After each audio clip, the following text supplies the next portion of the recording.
You can see it's a beautiful early autumn day in Siskiyou County despite the smoky haze from nearby wildfires. But I'm here to collect the seed of Iliamna bakeri to act as a dispersal mechanism for this rare plant. So anyways, here's one of these plants. They're not blooming no more. This is like a native fire-dependent hollyhock. The seeds germinate once you expose them to hot water or fire.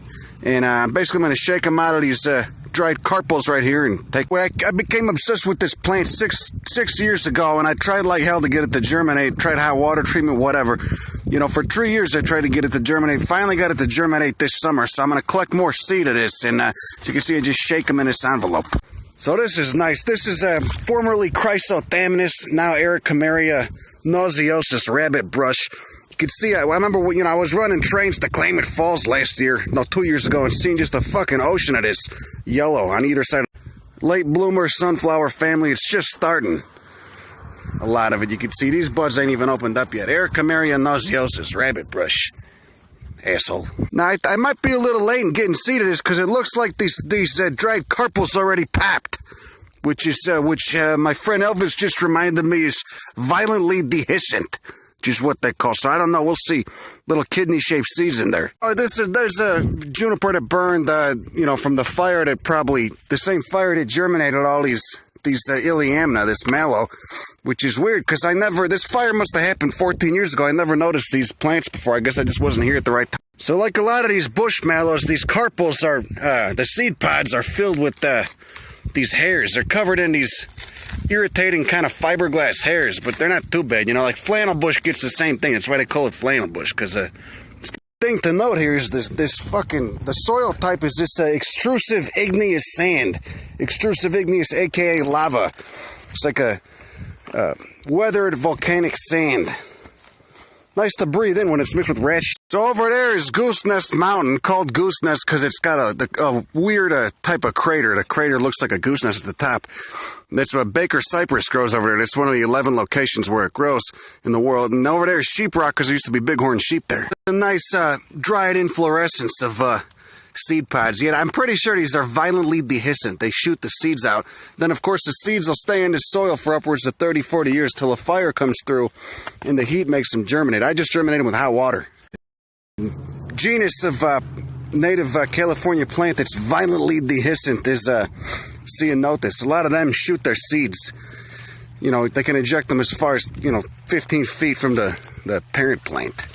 All of Northeast California is lava flow, pretty much. Extrusive igneous rock. So you get this type of soil, and these Juniperus occidentalis, these western junipers. This is what a lot of Northeast California looks like, Modoc County and shit. It's September, it's dry as hell, but it's seed collecting season. Here's a penstemon.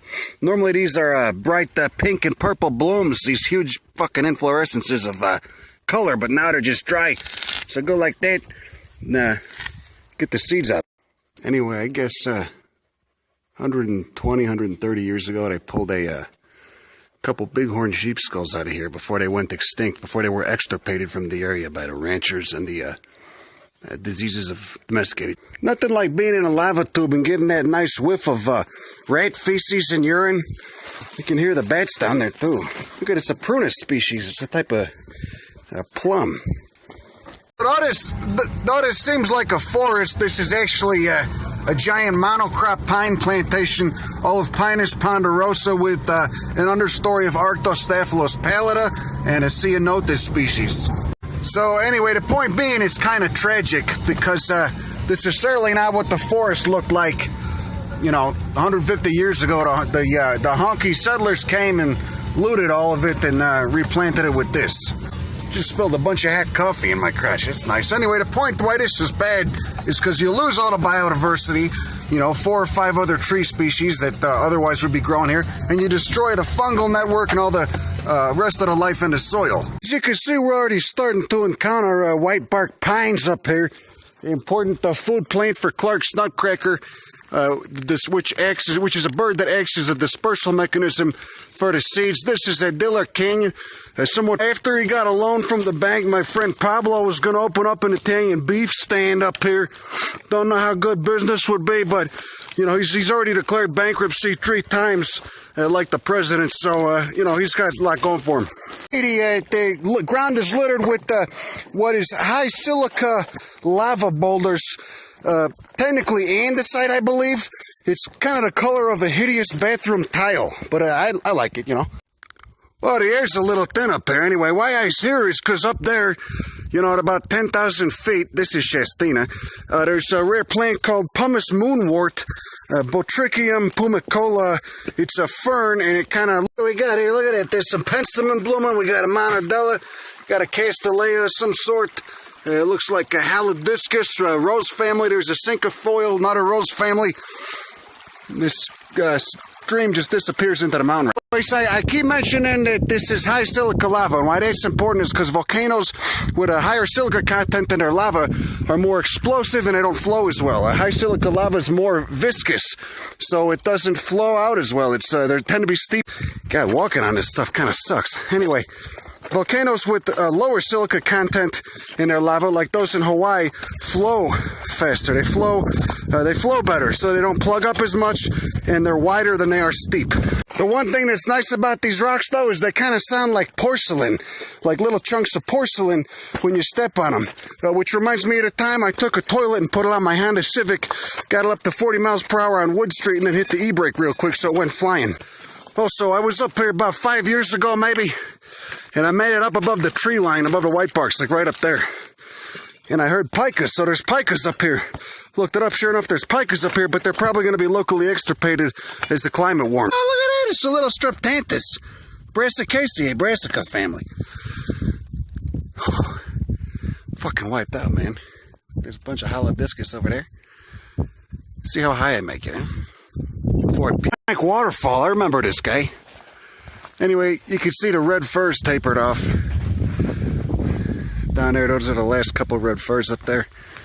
And the white bark pines almost tapered off too. Anyway, here's an interesting white bark. This thing's probably 600 years old. Still hanging on. Now, for some reason here, you get the lava or the magma when it cooled, broke up into these plates. And I can't really figure out why. But we're just about above the white bark line right here.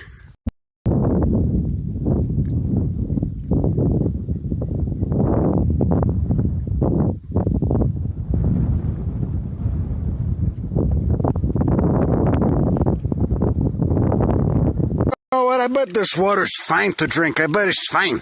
You know? I mean, who knows? There could be a bloated bear carcass up there. You know, and in a day and a half, I'm going to be puking out my ass with Giardia or something. But, you know, fuck it. Who cares? I've drank worse. Collecting Lilium seed right there. Look at that. Nice. I'm here because a couple years ago, maybe 6 years ago, I saw Botricium multifatum. It's another really weird-looking fern. Looks like it's made out of plastic. It's probably gone now. Whoever brought Himalayan blackberries to California should be waterboarded. One of the worst invasives. And it's riddled, this area. It wasn't here a couple years ago. Now it's everywhere. This is kind of a cool area. You get Chamaecyparis lawsoniana. It's one of the most inland growing stands of it. The creek's dried up now because it's fall. You also get Taxus brevifolia Pacific yew over there and a bunch of lilies. And look at that. It's still here. 10 years later. Maybe 6 years. I don't know. It was a long-ass time ago. Botricium multifatum. It's a real weird genus of ferns. Looks like it's made out of plastic. It's called grape fern. The reason they call them grape fern is because I don't know much about fern biology, but you know, all ferns have spores, of course. So they get spores in these what look like little packets, like these little kind of golden spheres that occur on a stalk. It looks like a stalk of grape. Anyway, so here's another plant that's due to be wiped out from a lot of areas in California due to climate change, since it's an understory tree. It likes shade and it likes moisture. That's why it's growing on a creek. Taxus brevifolia Pacific yew. A lot of hippies were harvesting this. Saying a lot of hippies were harvesting this because a compound in the bark, which I believe is called Taxol, was found to have anti-cancer properties. So until they can synthesize it now, but up until that point, it was being poached. This is a dwarf tanbark oak, Notholithocarpus densiflorus variety or subspecies, such and such, what the shit, who knows. But anyway, the thing is, we can identify them as they get acorns with these really hairy, almost spiny caps on them. Here's Chamaecyparis lawsoniana, which is a pretty restricted range, only grows in southern Oregon, northern California. You always see it growing in water. Looks a lot like incense cedar, which is what this is, except these have tiny spherical cones. The incense cedar has duckbill. And this Port Orford cedar, Chamaecyparis lawsoniana, is currently being knocked out by a species of Phytophthora, which is the same genus of organism that Irish potato blight was. It's not really a fungus, it's more like an algae that became parasitic.